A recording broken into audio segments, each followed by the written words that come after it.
Kopš Krievijas iebrukuma Ukrainā humanitāra palīdzība ir bijusi vajadzīga nepārtraukti. Viena no organizācijām, kas ar palīdzību nodarbojas jau no pirmās dienas, ir biedrība Tavi draugi. Apciemojam biedrības bāzi, kur iepazināmies ar tās darbībām un noskaidrojam, kā nezaudēt motivāciju palīdzēt jau 4. kara gadā. Biedrība Tavi draugi. Biedrība ir dibināta 2013. gadā. Mēs strādājam kā biedrība jau 12 gadus. Un, mēs ikdienā nodarbojamies ar atbalstu cilvēkiem. Tā varētu teikt. Mēs atbalstam cilvēkus, kuri ir nonākuši dažāda veida grūtībās. Un, šobrīd liels uzsvers ir uz Ukrainu. Mēs atbalstam Ukrainas iedzīvotājus gan Ukrainā, gan Latvijā. Attiecīgi tie ir Ukrainas bēgļi Latvijā vai arī cilvēki, kas ir palikuši Ukrainā un dzīvo tur uz vietas. Mums ir tātad gan labdarības projekti, gan cilvēki, kas raksta projektus, lai mēs apgūtu finansējumu.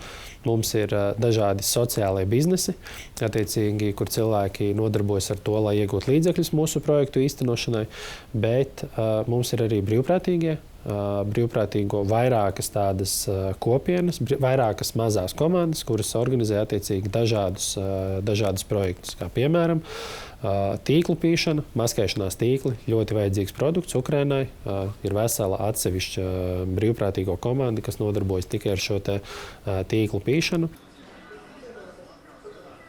Šeit jūs redzat maskēšanās tīklu topošu. Maskēšanās tīkli ir vēl viens veids, kā cilvēki var atbalstīt Ukrainas armiju.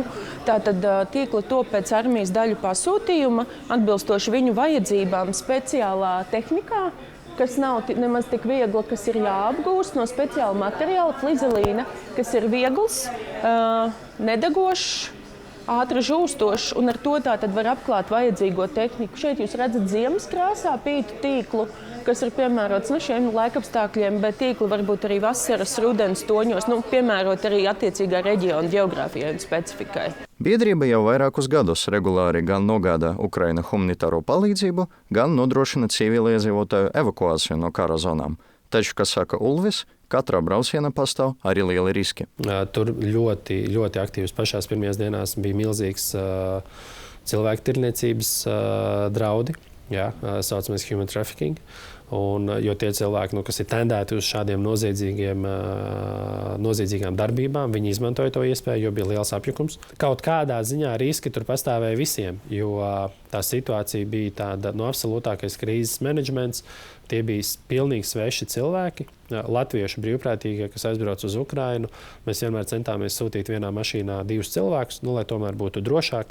Tajā brīdī, kad viņi izkrāva tos ziedojumus un uzņēma pie sevis mašīnā ukraiņus, kas parasti bija sievietes vai pensionāri vai sievietes ar bērniem, tad tas mirklis ir, iedomājies, tas ir cilvēks, kurš ir tikko aizbēdzis no savas valsts, vai viņas tur vīrs, vai vecāki, vai bērni, vai ģimenes locekļi, vai draugi ir vai gājuši tikko bojā, vai vienkārši iesaukti frontē, un cilvēki pametuši savas mājas, un viņi iekāp pie pilnīgiem svešiniekiem mašīnā un brauc uz Latviju, neko nezinot, neko nesaprotot, kas notiks.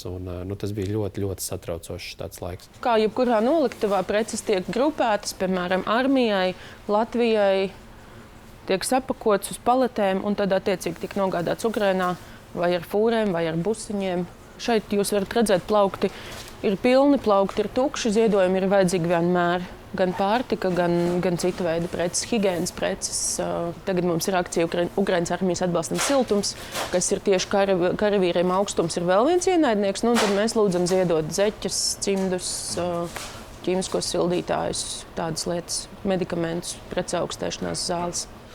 Spēks pa laikam pazūd, motivācija pa laikam pazūd, un šis ir grūts darbs.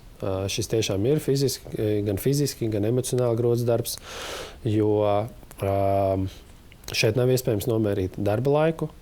Šeit nav iespējams nekad droši vien mūžā saņemt kaut kādu pienācīgu atalgojumu par to ieguldīto laiku, pazaudētajām attiecībām ārpus darba un tā kā iztērētos visus veselības, uzkrāto veselību, kur ir patērēta šajos projektos. Bet, ja kādam rūp, sāp, neatkarīgi no tā ir Ukraina vai Latvija vai dzīvnieki, un cilvēks saprot, ka viņš ir gatavs pielikt savu roku. Viņš var būt kā projekta vadītājs un ir gatavs īstenot savu projektu. Viņš var būt kā atbalsta persona, kas ir gatavs fiziski strādāt vai atbalstīt ar savām zināšanām. Tad mēs ļoti, ļoti gaidām tādus cilvēkus.